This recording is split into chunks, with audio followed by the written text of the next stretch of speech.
Hi everyone, welcome back to the channel. And today I thought we'd talk a little bit about the pushback to Cyberpunk 2077. So for those of you who are not aware, Cyberpunk 2077 has been delayed. It's been delayed now to September the 17th. And a lot of people may be a little bit upset by that, but I'm going to go into my thoughts on that in just a moment. So before I get into that, I'd just like to talk about gaming in general. So the last couple of years, let's be honest, we have been spoiled for choice. Like, I'm not going to list any of the games. Like, you guys can, everyone here that's watching has their own games that they would deem as better than others. For myself, like last year, I think my favorite game would have had to have been maybe Borderlands 3, and the reason why I say that is because I didn't really play any real AAA experiences. I didn't play a lot of games. Like Pokemon, for me, in my eyes, was a little bit of a disappointment. So yeah, it's sort of hard to say.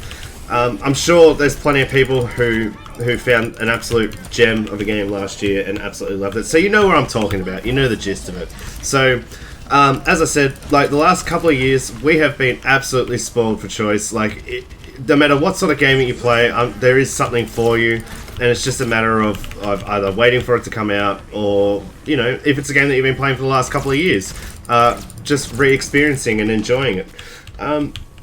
But this year for me, personally, I feel it's more sort of my year for games. Like, I feel like I'm getting a lot more options for what I like to play and all that sort of stuff. To give you a brief idea, for me, my sort of games I'm looking forward to are like Cyberpunk, Final Fantasy VII Remake, Doom Eternal, Yakuza, the collection, and also the new release. There's a re-release of Persona 5. It goes on and on and on. You know, Destroy All Humans, all that sort of stuff.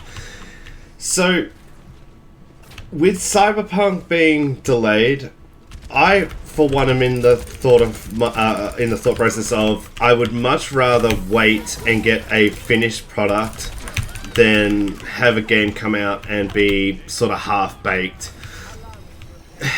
It's just so much more satisfying and so much more enjoyable to know that when we take time off, or I'm not one that would take time off, but when people take time off to enjoy their favorite game when it comes out and really get hyped up for it, that they get something that they really want. And they don't sit there on the day of which they've taken off work, you know, they've organized around their lives and all that sort of stuff to make time, to have to then sit there and go, this game runs like garbage, it's not good, it's having server issues if it's an online game, it's got lots of game-breaking bugs, it's unenjoyable, it's choppy, whatever it might be that causes that, right? That's the last thing you want on a launch day, a launch title, for a game that you're really excited about. There's nothing worse. So, for me, Cyberpunk, take as much time as you need. I would much rather see it delayed than come out and then have the developer sit there and go, oh man, like this isn't right, we needed to fix this, this needs a complete rework. Like, just take your time. Don't rush. We've had more than enough examples of games that have been delayed for the sake of being delayed for more time and have come out like just really underbaked. The perfect example that sort of leads to mind, unfortunately it's both from BioWare, is Mass Effect Andromeda and Anthem. Now, I know quite a few people that were quite intrigued by Anthem. Some were actually excited by Anthem. And I have to say, I felt for them when it came out and the game was just like crap. It's the only word I can think of. It's just crap. It's uninspired, it's unauthentic, it feels like 4 other games. You know, like I could even like list them off for you. You could have like Destiny 2, Division. It's a flying game. Yeah, there's not really many flying games out there. You know, insert open world live service game here. Right, Division 2, they're the same game, right? It's got nothing that really sort of like pulled it apart aside from the flying mechanic, which when I played the demo for it, when they had the open demo for the beta, the enjoyment of it lasted like 5 minutes maybe. And I say, like, I'm saying that carefully because like I really want you to understand like how boring I found that game.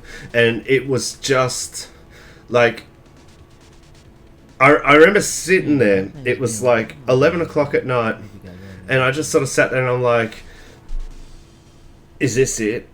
Like, is this what we're getting? Like, oh, it's just not good. It's just not good. So, let me just mute that. It's just not good. Like, if this is all it's gonna be, I'm out. Like, I was already out beforehand. Like, every single time they went on to like a show to try and show off a bit of the game, it's like, we haven't seen any actual gameplay yet. We haven't seen it running in engine yet.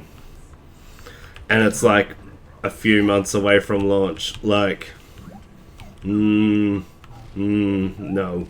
Right? And we all know how that ended. Okay, so to get back to Cyberpunk, like, have a look at The Witcher 3. The Witcher 3 was delayed twice, but look at the end product. I mean, yeah, okay, maybe it still had a few little issues that needed to be fixed up upon launch, but when you sat down and played that game, oh man, like, I don't know about anyone else, but I felt like I was getting a treat and a half, like, because it was just amazing. Like, I was absolutely floored. And I'd been a fan of the previous two games. I'd actually just finished The Witcher 2 again to sit down and play Witcher 3. And it, like, sometimes, I don't know if anyone else experiences this, but sometimes you sort of sit there and you go, oh, I'm gonna like play the trilogy of these games, you know, or I'm gonna play 2 or 3 of these games.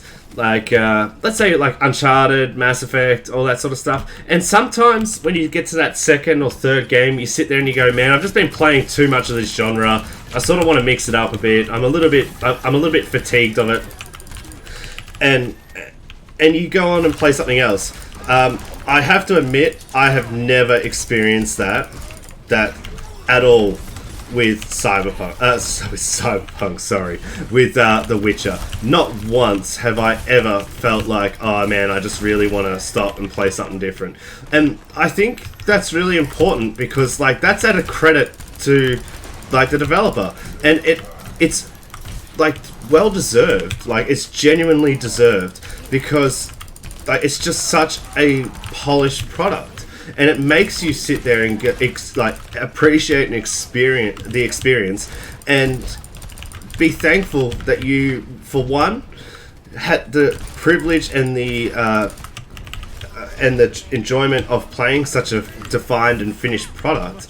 But not only that too, it also sort of paints a picture in your mind that, hey, the next game that they bring out, if it's of this standard, like, how can I not support it?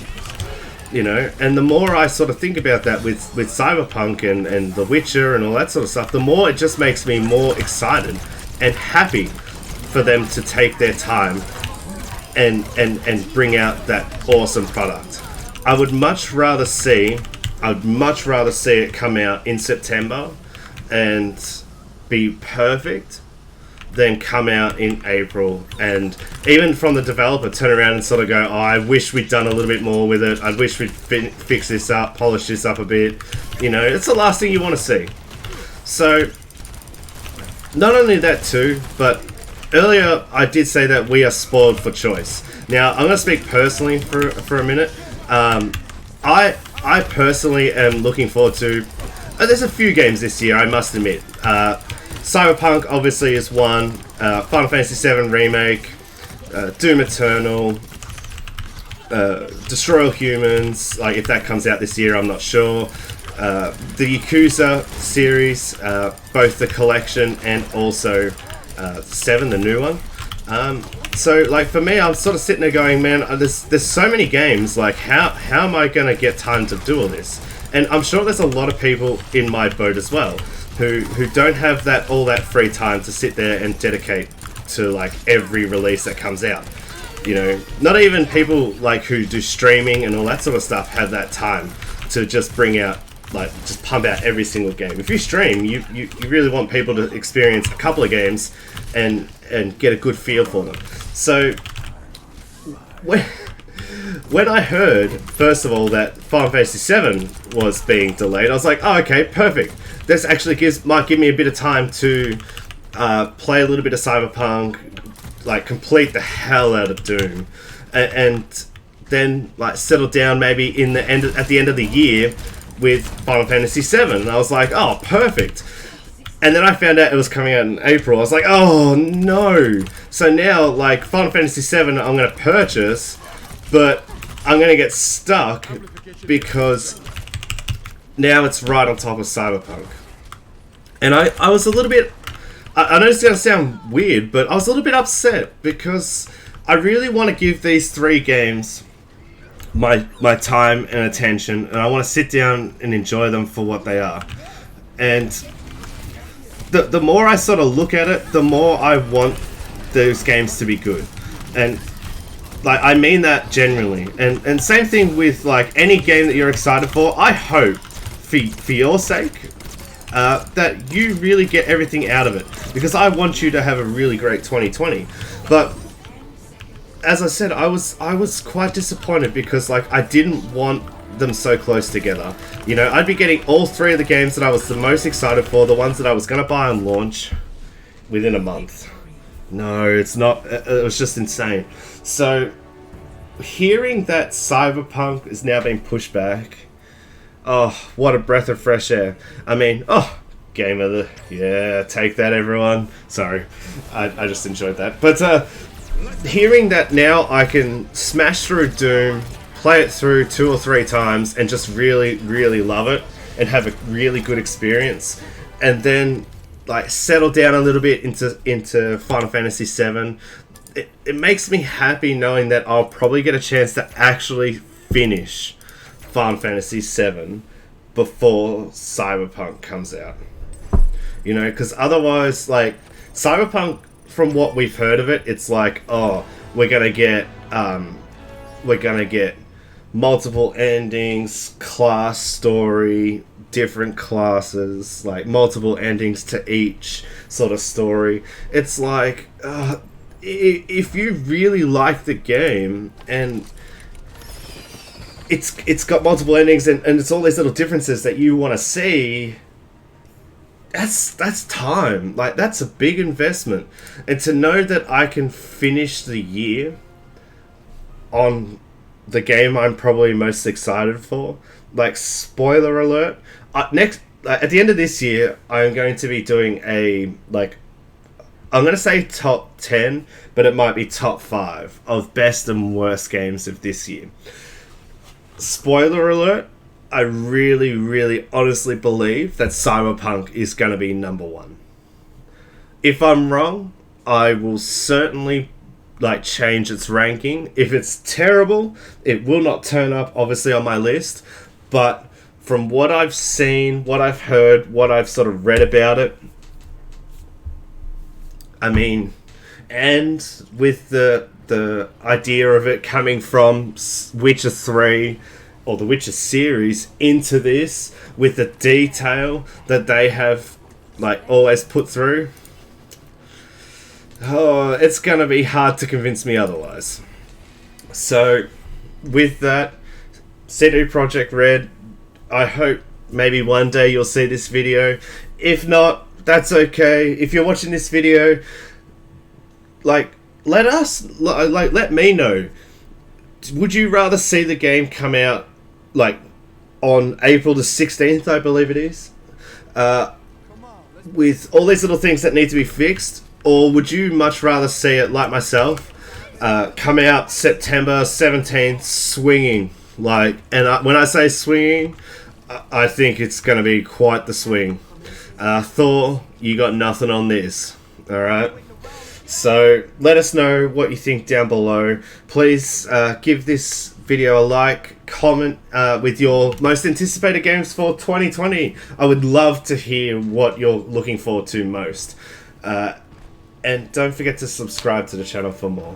With that, my name's Red. I hope you have a fantastic day, a fantastic week. The weekend's almost upon us. Have a good one. And with that, I'll see you next time. I'm out.